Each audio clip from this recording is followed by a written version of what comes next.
Ang Pilipinas ay isang umuunlad na bansa na may mataas na antas ng kahirapan at may ilang mga munisipalidad na lubhang naapektuhan ng suliraning ito.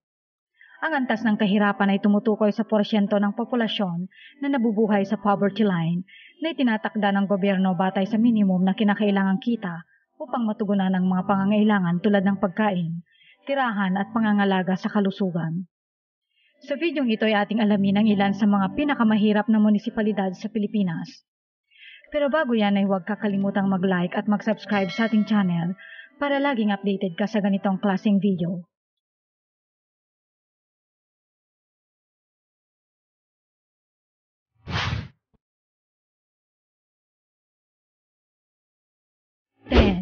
Balindong, Lanao del Sur.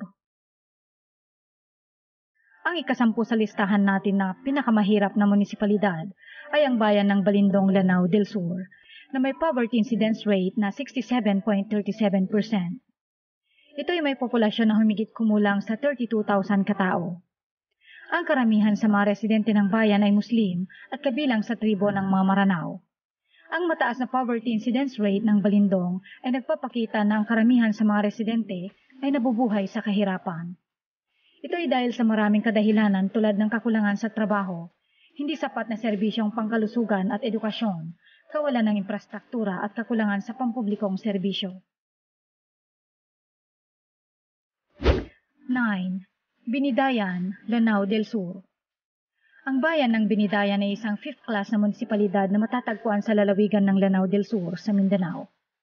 Ito ay may populasyon na halos 26,000 at may poverty incidence rate na 69.77%. Ibig sabihin sa 10 tao ay 7 ang nasa lubhang mahihirap.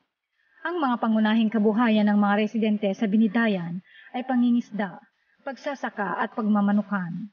Sa kabila ng mga natural na yaman nito, patuloy pa rin ang paghihirap ng mga mamamayan dahil sa kawalan ng sapat na oportunidad para sa trabaho at pagkakakitaan. 8. Sumisip, Basilan. Ang bayan ng Sumisip ay matatagpuan sa lalawigan ng Basilan na nasa rehiyon ng Bangsamoro Autonomous Region in Muslim Mindanao. Ito ay isang maliit na bayan na may populasyon na halos 50,000 katao. Dahil sa kanyang lokasyon at kasaysayan ng kaguluhan, ang bayan ng Sumisip ay isa sa mga pinakamahirap na lugar sa bansa.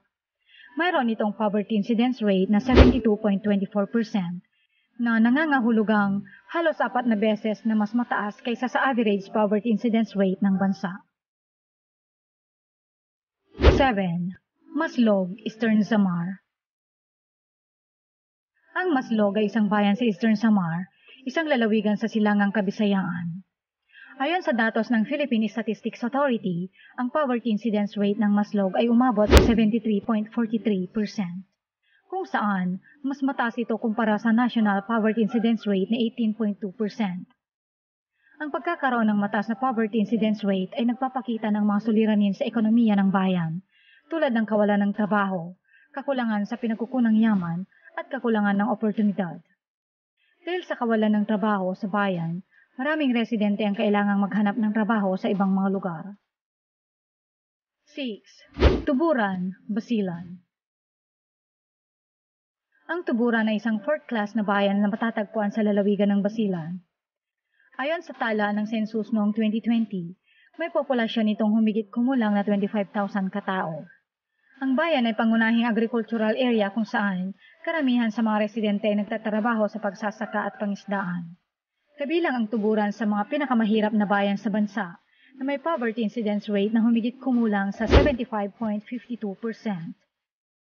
Ang kakulangan ng mga oportunidad sa ekonomiya at mga pangunahing infrastruktura tulad ng mga kalsada at supply ng tubig ay nagpapalala sa kahirapan dito. 5.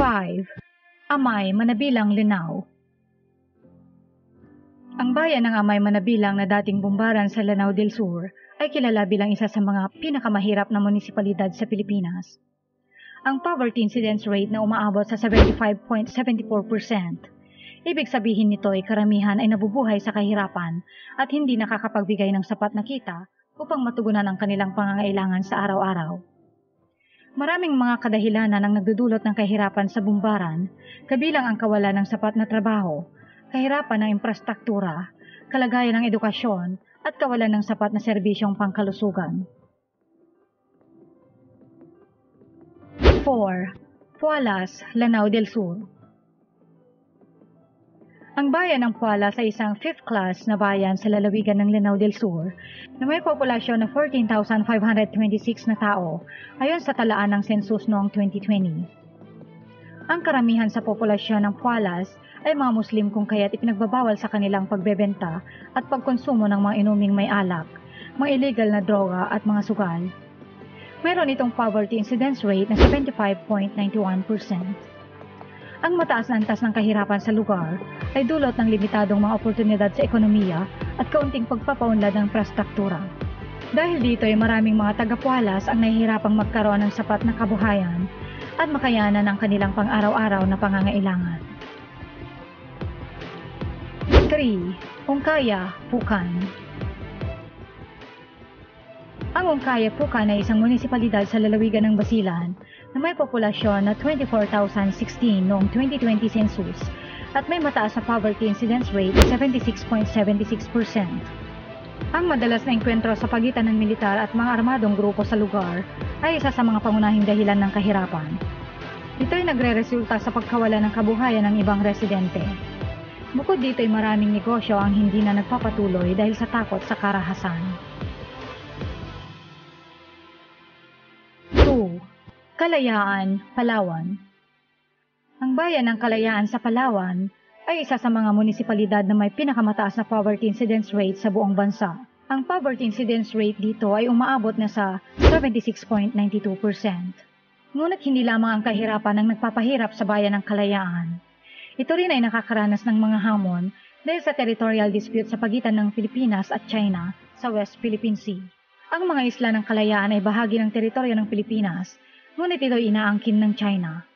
Ang mga mangingisda at residente dito ay nakakaranas ng pangbubuli mula sa mga Chino. Dahil sa mga hamong ito, mas lalong naging pahirap para sa mga residente ang makapangisda dito. 1. Tagoloan 2, Lanao del Sur.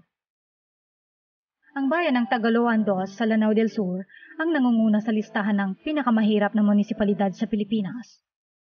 Ang poverty incidence rate na 85% ay nagpapakita na halos lahat ng mga residente sa bayan ay nakakaranas ng kahirapan.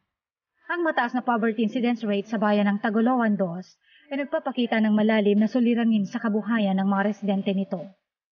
Marami sa kanila ang walang sapat na kita upang masiguro ang kanilang pang-araw-araw na pangangailangan sa pagkain, tirahan, edukasyon at kalusugan. Ito ay isang malaking hamon sa lokal na pamahalaan at sa iba pang mga ahensya ng gobyerno na magbigay ng tulong at suporta sa mga nangangailangan.